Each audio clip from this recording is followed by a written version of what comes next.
and gentlemen, BUenos and friends, the Honorable Maria Leonor Leni Herona Robredo.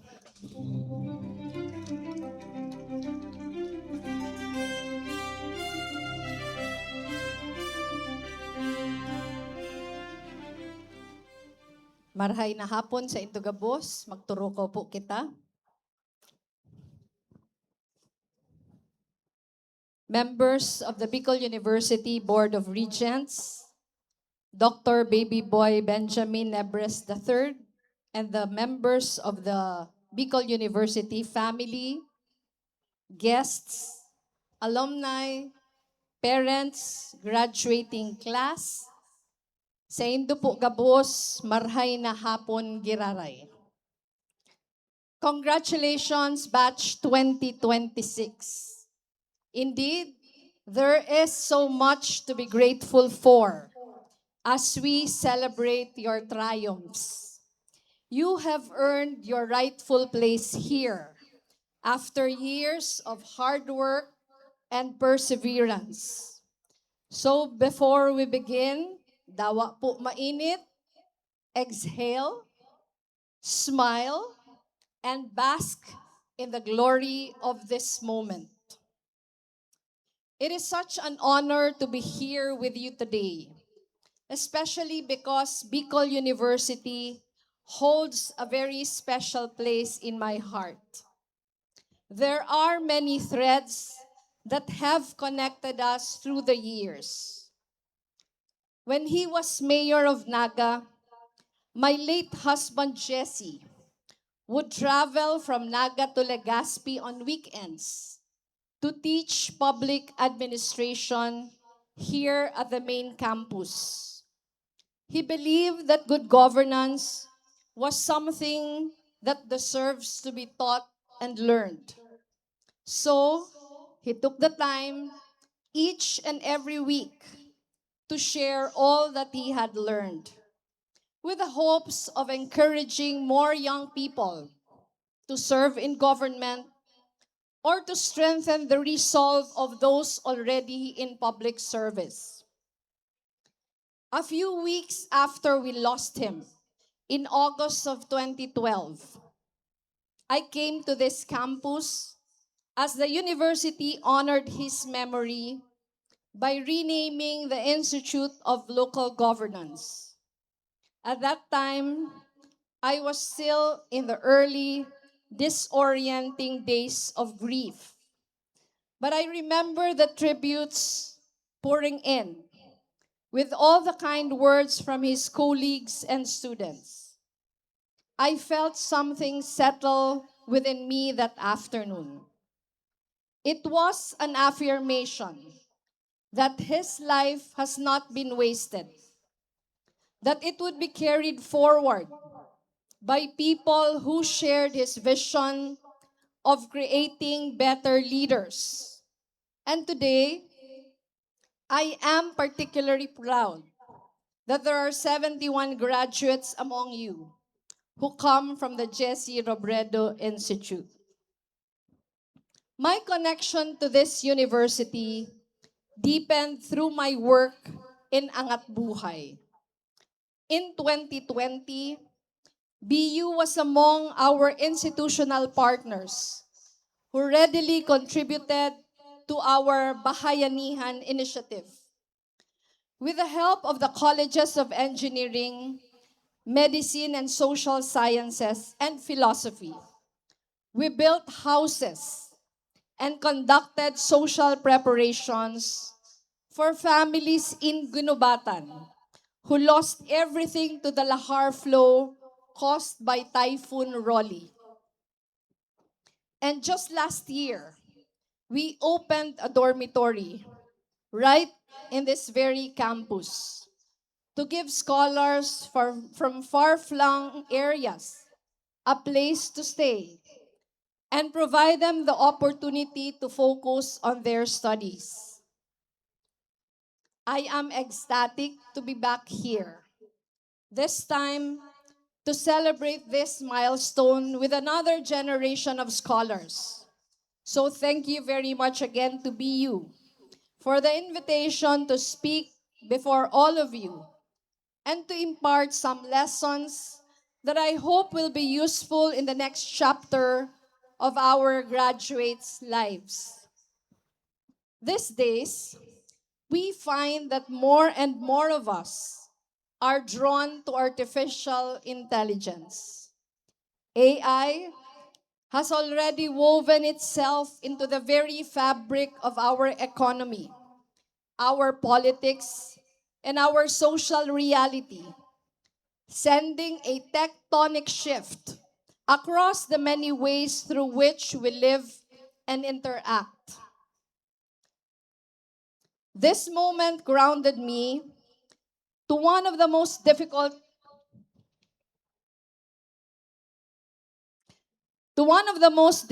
truths we face today. AI is here to stay for better or for worse. There is no more putting the genie back in the bottle. And the numbers make clear what is at stake. The World Bank estimates that up to 37% of Philippine jobs are exposed to AI risk.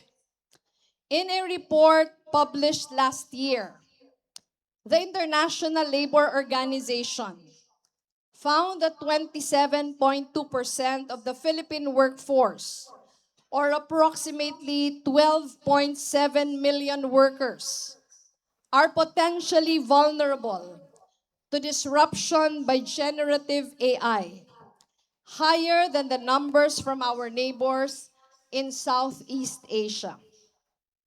Globally, the World Economic Forum's Future of Jobs report projects that by 2030, 92 million jobs will be displaced worldwide because of these technologies.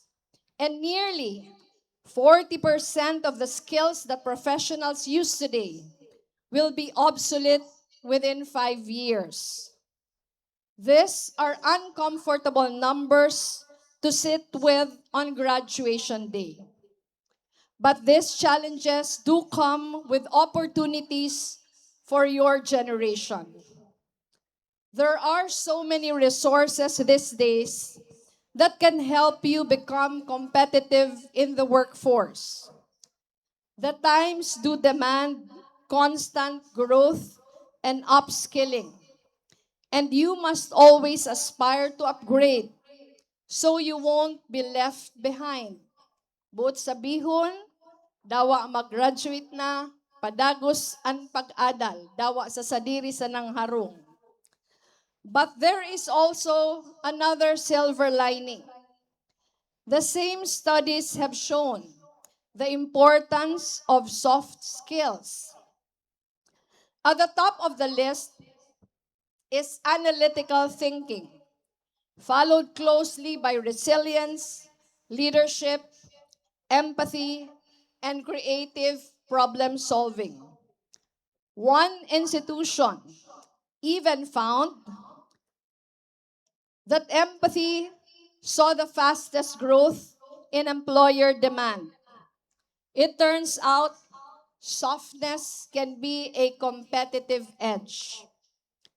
My late husband used to say, "It is not enough for a man to be good. The system has to force him to be good."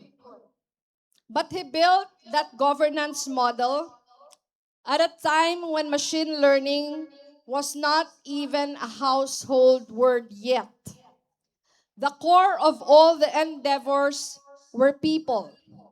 Under his leadership, Naga City pioneered mechanisms like the Naga City People's Council, participatory budgeting, transparency with city funds, and merit-based personnel selection board within the city government. This all stood on his unshakable belief that citizens deserve to know whether their local government was acting in their best interest.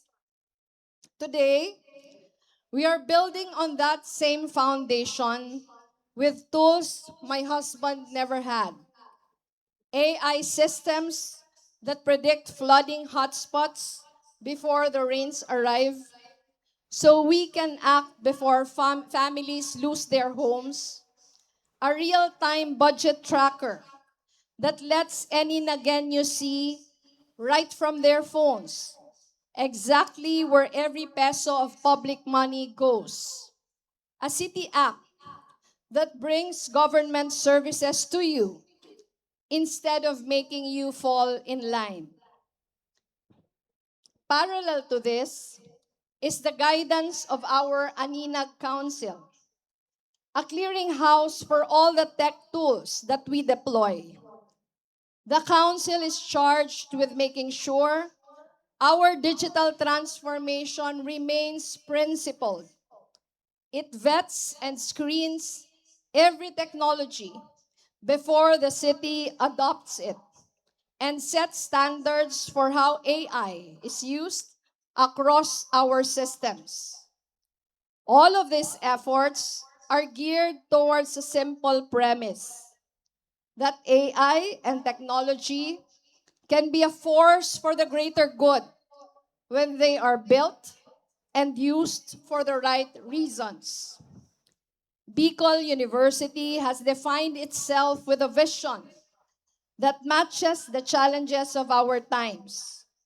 A university for humanity, characterized by productive scholarships, collaborative service, distinctive character, and transformative leadership for sustainable societies. This reflects an understanding that more than excellence and efficiency, true success lies in our ability to be human, to live by what no algorithm can replicate: conscience, discernment, empathy, and the courage to lead with integrity even when no one is watching. While I am certain that BU instilled these values in you, these have been present far beyond your classrooms, built by the hands who propped you up throughout your lives. This is most true in Bicol, where our story is defined by shared resilience. You have seen them in the determination of your parents and families who sacrificed to give you a shot at a better future, in your support system and friends who make space for you, especially when things are difficult, in your professors who, despite very tough exams and many projects and papers, earnestly want you to succeed. Once we begin to understand this, solidarity takes on another and perhaps more deeper meaning. We realize that just as we are never the sole and final cause of our achievements, so should we never be its endpoint. This does not mean you cannot dream big.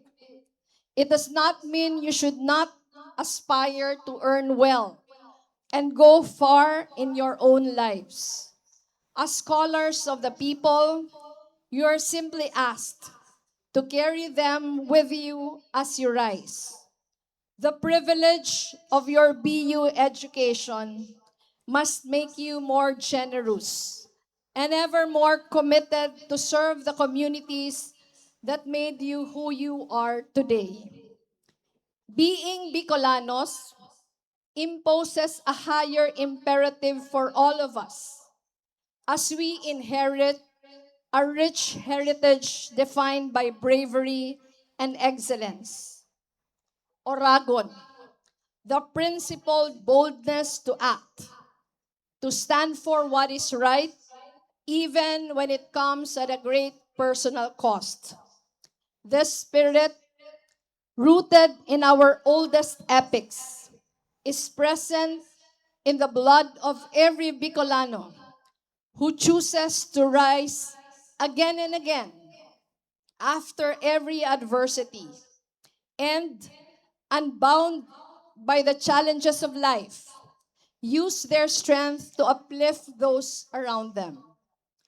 The Oragon spirit got you this moment, and you are called to keep living by it, to shatter old ways of thinking that no longer serve the greater good, to dismantle systems that exclude those most in need, and to rebuild our communities into more resilient spaces where every person is empowered to dream and become.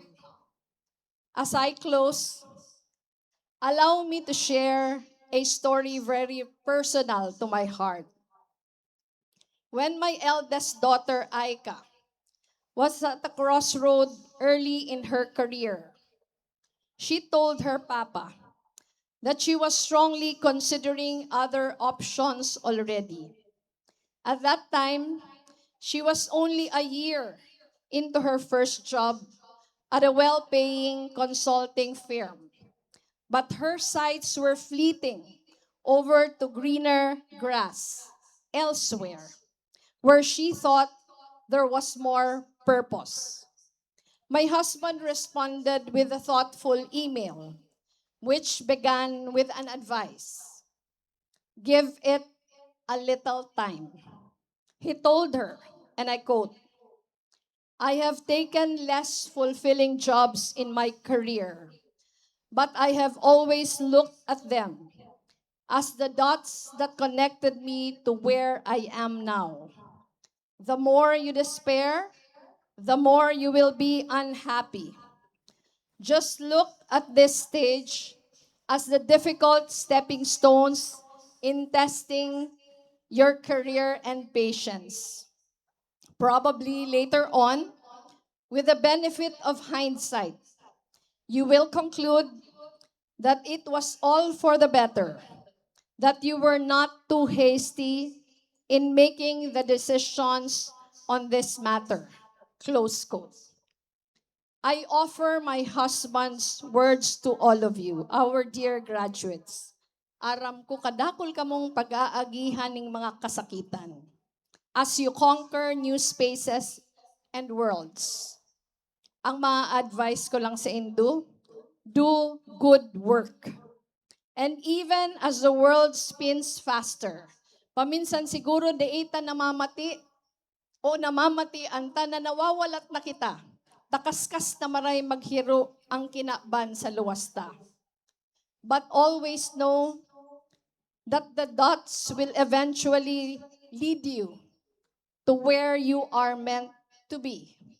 So be patient, be brave, always strive to be excellent, but most of all, strive to be human. Again, congratulations, Batch 2026. Mabuhay po kamo gabos.